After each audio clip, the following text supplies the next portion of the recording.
ভূমিকা গ্ৰহণ কৰিছে।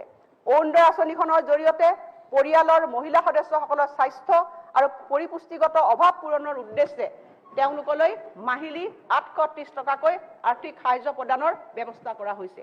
প্ৰতি মাহে আজিলৈকে 20,21,500 গৰাকী হিতাধিকাৰীলৈ 167.7 কোটি টকা মোকলাই দিয়া হৈছে।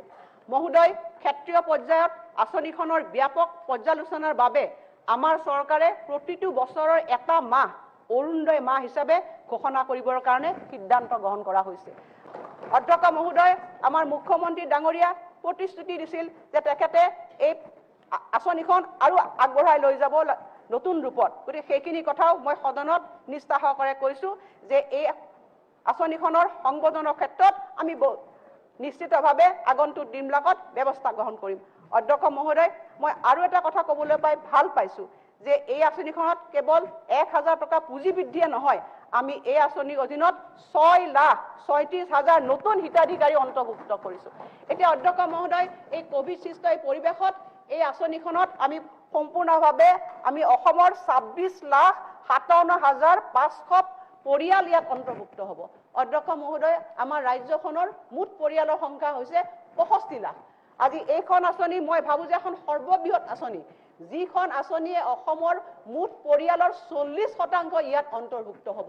মই বেলেগ ৰাজ্যত কেনেকুৱা নাজানো, কিন্তু মই অসমৰ ক্ষেত্ৰত মই নদি ক'ব পাৰো যে এইখন সৰ্ববৃহৎ আঁচনি যিখনে প্ৰায় 40% পৰিয়ালক ইয়াত সামৰি লৈছে। অধ্যক্ষ মহোদয়, সেইবাবে মই পুনৰ গৌৰৱেৰে কৈছো যে এই বিশেষ আঁচনিখনৰ কাৰণে মই 1800 কোটি টকা এই বছৰ আমি ধাৰ্য কৰিছো।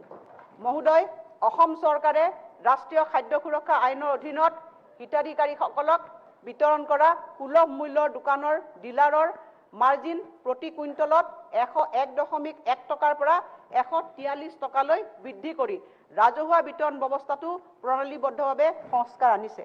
তদুপৰি অসম চৰকাৰে গাঁও পঞ্চায়ত পৰ্যায়ৰ সমবায় সমিতিসমূহ, বৃহৎ পৰিমাণৰ বহুমুখী সমবায় সমিতিসমূহ, পাইকাৰী উপভোক্তা সমবায় সমিতিসমূহক উৎসাহিত কৰিবলৈ খাদ্য শস্যৰ যোগান শৃংখলা ব্যৱস্থাপনাৰ ক্ষেত্ৰত সেইসমূহৰ দ্বাৰা আগবঢ়া সেৱাৰ বাবে প্ৰত্যেকখন সমবায় সমিতিসমূহক 5 লাখ টকাৰ এক বছৰীয়া অনুদান আগবঢ়াবলৈ সিদ্ধান্ত গ্ৰহণ কৰিছে।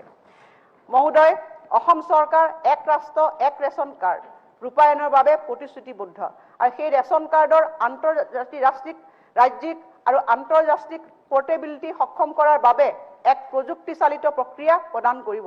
এই দিশত প্ৰতিখন দোকানত electronic point of sale device স্থাপন আৰু আধাৰ লিংক কৰি ৰাষ্ট্ৰীয় খাদ্য সুৰক্ষা আইনৰ হিতাধিকাৰীসকলক সামৰি লোৱাৰ বাবে এক বৃহৎ পদক্ষেপ গ্ৰহণ কৰা হৈছে। মহোদয়, মই অন্ন যোজনাৰ বাবে এই বাজেটত 390.08 কোটি টকা ধাৰ্য কৰিছো।